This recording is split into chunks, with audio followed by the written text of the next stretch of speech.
I got to tell you something. I'm very excited for the playoffs. I want this team. I can't believe they got the Twins. I'm not doing any trash talking this time around, really, because I did that before the Florida series, and I feel sad about it to this day. I feel like I at least own 5% of the Leafs choking to the Florida Panthers because I was just so confident about it. So I'm not going to talk about what could possibly be high level of confidence playing the team that didn't play anybody, who loses all the playoff games and doesn't really have anybody that, would scare a fan, and the team that wins on the road and scores runs on the road but can't do it at home is going on the road and going to that torture dome. If I was that type of a person who would talk like that, I'm just saying there would be some things that you would probably reference, but I'm not going to do that. Hold on. Before we get into the Twins talk, because Benny's only here for a few minutes, I got a whole pregame show tomorrow. I got lots to do over the next couple of days. So I'm going to do a lot of the looking forward stuff later. Maybe I'll get a little look forward with you in a minute. But I need to look back. Jays get in, but the clinch videos are coming in through Sunday Night Football. I'm seeing them on my Twitter feed. Whit Merrifield's getting drunk on mezcal, and they're having a great time. I don't care. I'm not the kind of dork who gets upset about the team celebrating making playoffs. I'm not that much of a hockey guy. I understand baseball. It's what they do. And it's good. It's fun. It's a grind of a season. It's 162 games. You make the playoffs. You get a pizza party. Okay? Get a little pizza party. But I wasn't annoyed that they partied. I was annoyed that they didn't clinch in front of the fans. Because me too. Because you got a full Rogers Center, a packed house. It's loud in there when the Jays are creating a little bit of momentum. I think John Schneider stupidly stuck with Trevor Richards too long in that game, and whatever. They make the playoffs and blah, blah, blah. But it was just a tough John Schneider moment. Again, just somebody who seems to trust a couple of guys a little bit too much. Some of it works out. Sometimes it doesn't, but feels like Bassett, Biggio, and Trevor Richards are his, I trust you no matter what guys. Would you agree with that? Worked out with Biggio, though. It did. It turned around for Biggio. Although it's hilarious watching Biggio at bat still to this day, where guys try to pick around the corners, and you're like, why? He's not swinging at those. He's gotten high. Read the game notes, bud, as Colby Armstrong would say. Anyway, it's just that this is why it frustrated me, is I counted it out, by the way. I didn't go to 30 this year. I went to, damn it, I wrote it down. I think it was 26. Yeah, 20. I went to 26 games this year. I counted them out. By the way, I didn't see one Vladimir Guerrero Jr. home run. I went to 2 of the Oakland games. That's incredible. I know. I went to 2 Oakland games. One Oakland game. And the 2 before that, he hit home runs, and then I went to the third one. I mushed him. Maybe you mushed him a little bit, but it is it's telling that it's just you incredible. Can attend that many home games, and it's a non-zero possibility that you don't see a Vladimir Guerrero Jr. home run because he hits so few at home. Yeah, it's an incredible feat. 26 games I went to. I counted them all out. My record was winning, just so everyone knows. I'm not a mush. I didn't curse the team like some people were saying. Some people were saying, you're not going to see me anymore, JD. I say, nuts to that. I'm definitely going. And I went for all of the Braves games. It should be noted. Which I thought, okay, if we're talking signature moments of this team, I'm going to do 2 different parts here.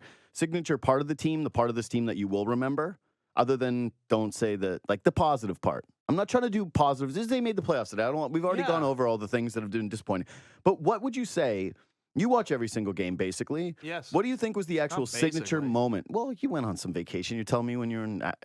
yeah, actually, that's you. We were texting when you were in Houston about the Jays.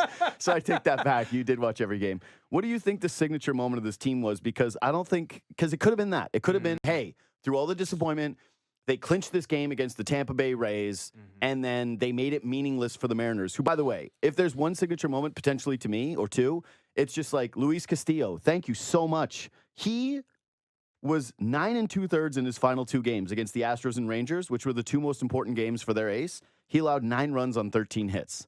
So thank you, Luis Castillo, signature player for the Blue Jays down the stretch.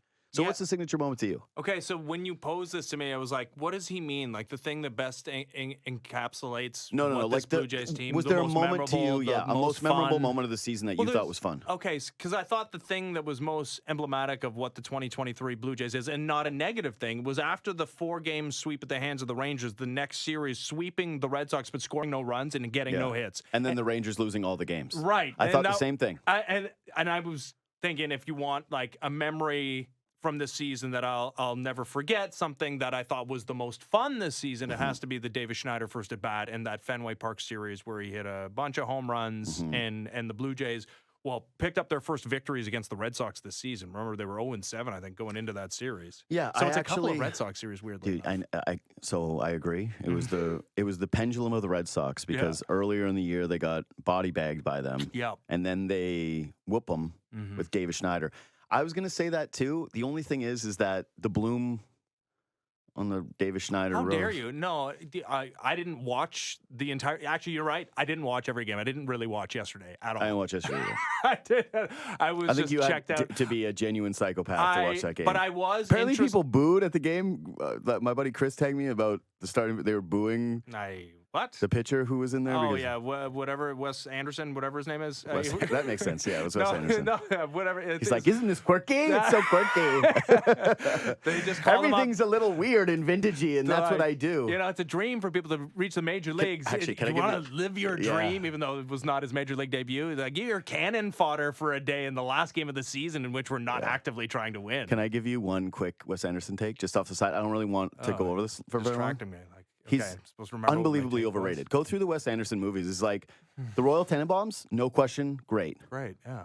Every other one, you think you're going to go back and French watch? Dispatch was good. No, man. He's so overrated. It's the same trick every single time. Ooh, quirky, quirky, quirky. Oh, here's a quirky girl. Here's a quirky guy. Grand here's Budapest a quirky... Hotel. That movie sucks. Oh, my God. No, watch that movie again. I literally have watched it within the last calendar year, and it still holds up. So quirky. It's awesome. It's so quirky. Yes, it is quirky. Yeah, like you anyway, go. That's it. And we'd like to close the doors to this conversation. I'm just saying Wes Anderson listen, overrated. anybody that's listening during this time slot, if you want people on the other side of the conversation to be able to have their say, listen tomorrow. Between 9 and 10 tomorrow. Hey, but don't get too used to it.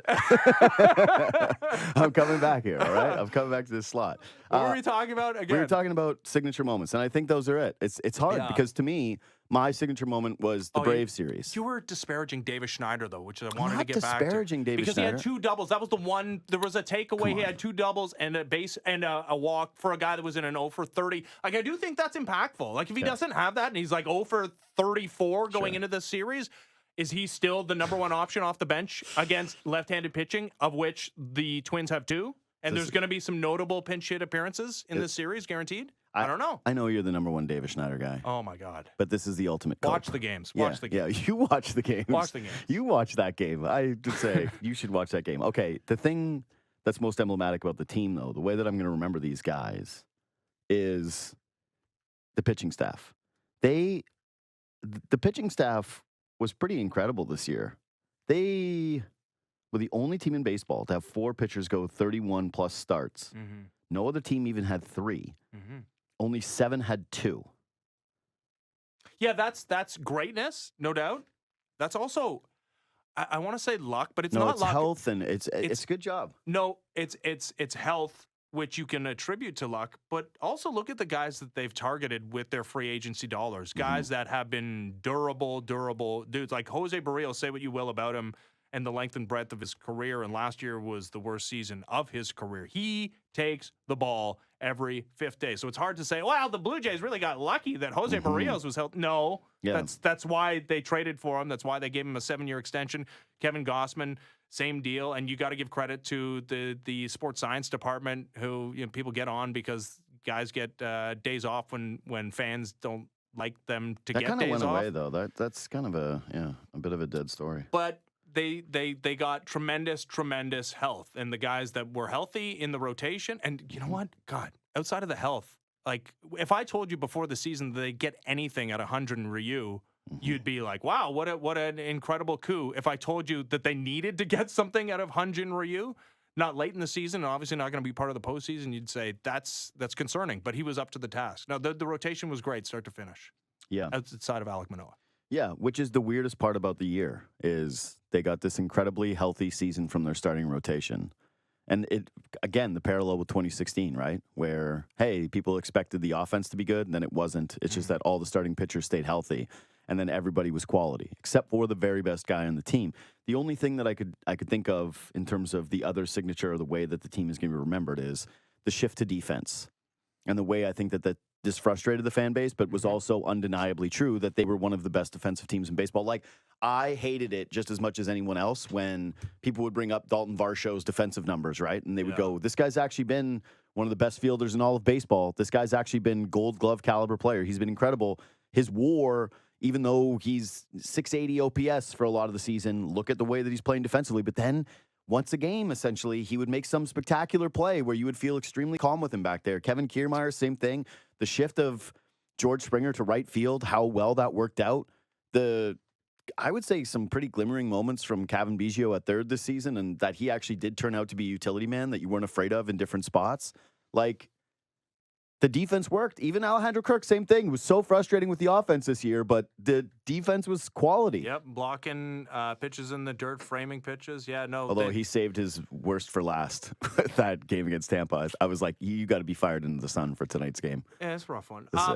Yeah, so if you're going to talk about a signature moment that best exemplifies that aspect of the team, it might be the first home game of the season, Kevin Kiermaier going over the wall in the very first game, right? Like, we got the first taste of the new dimensions and him going out and over the outline or the cutout in center field. The other thing, I was looking at the Varsho finishing numbers because now everything's done, right? Like, you can make an assessment. You can look at the full sample of season, and wow, Vlad having a very disappointing year, was not able to rescue the numbers. He ends up with his worst year outside of his rookie year, right? You would say he was better down the stretch, though. I mean, he had moments. To me, it felt like the same dude, right? Like, one day you're like, oh, he's got it. He's figuring it out. Oh, my goodness, but he's at turning least he on had fastballs. those days where you felt like he had it. Sure. No, I feel the exact same way. Like, of course he's capable. I'm done, though, with this entire team waiting for that offensive explosion, right? Like, hey, now it's the postseason. The real Blue Jays offense is going to show up. I think you're nuts if you think that's I'm just saying, that's the likely. last 30 days of the season for Vlad, he had an OPS of 837. Okay, which He had is fine. 5 bombs, which is... It's just fine. Hey, man, that's better than what his career average was this season. Sure, or his season, yeah. Yeah. Dalton Varsho in particular, I was really poring over the numbers because so much of it is almost identical to a season ago. Yeah. He had 1 fewer walk, but he had 10 fewer strikeouts. He had 8 fewer hits, and he, of course, had 7 fewer home runs. He had the exact same number of doubles. He had the exact same number of triples. He had the exact same number of stolen bases. The entire difference between this season and last season, and I was proven so correct when I found these numbers out, 7 home runs, you know what that difference is? Had 3 first-pitch home runs this season, had, of course, the Major League leading 10 last year. It's the 7 home runs he hit on the first pitch, the entire difference between the guy that was slightly above average offensively with an OPS plus of 108 last year and a guy who was 14% below league average and an OPS plus of 86 this year. It's insane that's the entire difference. Everything outside of those 7 first-pitch home runs, exactly the same Dalton Varsho as you got in Arizona. The Blue Jays gave up the top prospect in the organization for. Yeah. That's clearly going to be one of the signature moments of the season. I'm sorry, guys. If Gabriel Moreno is who's in 80%, the playoffs. Yeah, if he's 80% of what is... Yeah. How about a D-backs Blue Jays World Series? Yeah, for all the marbles. For all the marbles. I think at that point, though, if the Blue Jays are in the World Series, it's on the strength of some pretty good Dalton Varsho defense that you take whatever the result is. I mean, they won a lot. It's on the backs of Dalton Varsho's left field defense. Well, that's how they made it there. It's just Tom Bertucci. Like, they wouldn't have been here. Yeah.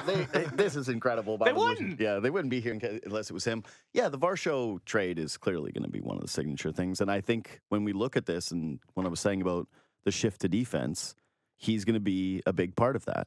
And yeah, whether they win in the postseason probably comes down to some of them. You can see how they fell for Dalton Varsho in a sense, right? Because the eye test wise, dreamy. Oh, sorry. Yeah. No, just the eye test of him in the field. You go, damn, that's awesome. It passes. It's backed Not up. Not just the eye test, the numbers. But test. Also though, when he runs into a baseball, oh yeah, it's especially like he hit one. So on the Saturday, that's what I mean. You know, I took my son there for his 8th birthday. Him and his pals, they were going nuts because the Blue Jays actually hit a home run. They're like, "This happens here sometimes." Yeah, and I was like, "Yeah, it's usually more than it did this season." But you see him hit it into the bullpen in right field. That's what I mean. How do you not do that? That was the ballpark was made for you. Yeah, you should have done it more, dude. That's what I'm saying. Is when he has a hot game. You almost start recanting all of your Varsho takes, or at least I had, because I went, oh, wait, I need all these back. This guy's obviously amazing. Look at him go. He's one of the best players alive. He's so good. And then it's just, oh, wait, actually now it's a stretch of games where it's high heat that he can't catch up with, and he's sulking going back to the dugout. And then you see a Gabriel Moreno highlight hit the hit the Twitter timeline and go, that's hurtful. It's a hurtful thing. Probably didn't need to give all that up for him. But yeah, the other thing I meant to mention was with the starting pitching that we also need to include the bullpen. Because for the first time under the Shapiro-Atkins regime, Jays went wire to wire with a competent bullpen, and then they went strength on strength actually going in the deadline. It's funny because finally they have a great bullpen, and then they decide that this is the year where they double down on that and add Hicks. Yeah. Who's been great as a Jay, and I don't know, might be the closer if Saturday's an indication. That's the last thing I'm going to ask you before you go. Well, yeah, it was curious to see the deployment, albeit in a tie game. But yeah, the Blue Jays did the thing that you were so mad about them not doing a season ago, when instead of going out and getting a lights out reliever at the deadline, they got Whit Merrifield, turned into a pretty good contributor. But yeah, in retrospect, could have used another strikeout guy in the postseason, because the reason you lost game 2 against the Mariners, well, there's multitude, including like the bad vibes and yeah, Bo Bichette not understanding when he's supposed to catch a ball and when it's the center fielder's ball. I don't want to talk about that. That's not time. But this you is could not have time for used that. you could have used another lights out reliever, a guy that threw gas. You could have used Jordan Hicks a season ago. Blue Jays seemingly learned their lesson. They gave up 2 viable, like, potential rotation pieces to the Cardinals in that trade, and he's been pretty damn good. Yeah, Jay's pen finished 5th in Ks per 9. And by the way, just a quick stat from Jobo. This is a baseball reference one, and I know that everybody loves fan graphs when it comes to defensive stats, so get with the times, Joe. But baseball reference major league leaders in defensive WAR. Number 1 was Gabriel Moreno, but Varsho was 3. That's nice. So right there, neck and neck. Yeah, exactly. So same value, essentially. Essentially a fair trade is what we're getting to here. All right, last one before you go. You can pick one of these. I got 3 big questions going into this series. I'm going to do those tomorrow. Who starts game 2? Do you like that the Jays are on the road? And then John Schneider, it backfired going to Hicks. Do you stick with it, with the closer?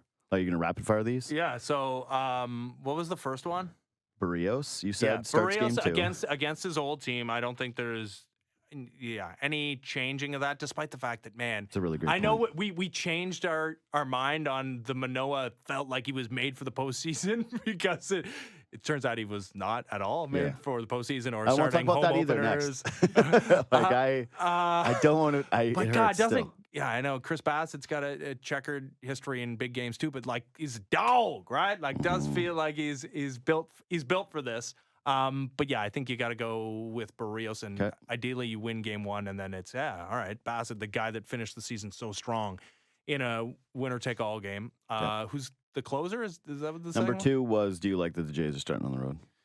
Oh yes, I did a whole segment on this today. That this is the ideal scenario. Well, I mean, it's also like small sample size of like immediacy that they played 2 games against the Mariners at home. That didn't go so well. They lost both of them, but also, this team, it's the postseason. You're not going to get booed in a playoff game, but like the vibes around this team when it comes to the fan base, we must admit, not super great. And if the Blue Jays, I think there's an anger that is in the stadium this year, or Well, can you imagine vibe. Like Pablo Lopez is going 5, and the Blue Jays have like 2 hits, and it's like a scoreless game. And now this scenario in which they're playing in front of these home crowd, that like they've already won a series, so they've created emotional equity.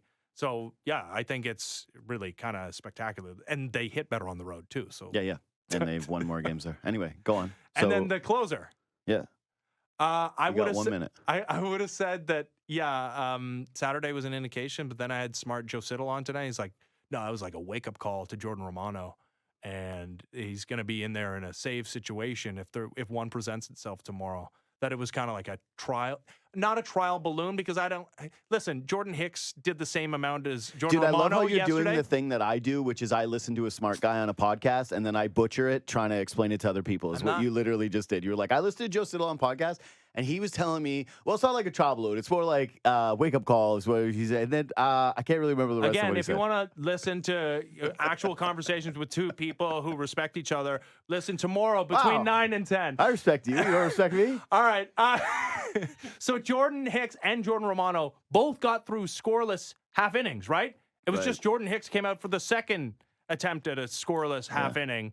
and decided that he wasn't going to throw a strike to Raimel Tapia, which, not in retrospect, in the moment, was like a bad idea. I genuinely I Googled Raimel Tapia Blue Jays stats because I thought there's no way that he drew a walk as a Blue Jay. My whole memory of him was that he was the anti-Ben Ennis player. How many did he draw?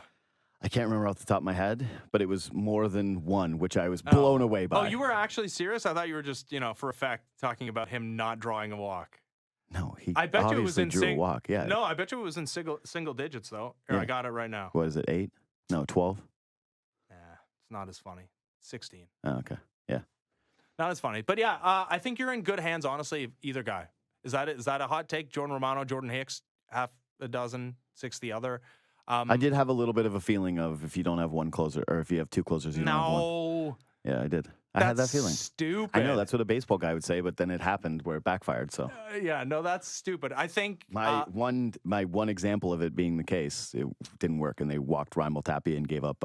I think what go you ahead haven't runs seen to Taylor Walls. Here's the thing about Jordan Hicks, and you gotta go. I gotta go. Yeah, Don't look up at the clock. I gotta go. Well, Freddie Quinn more important than you.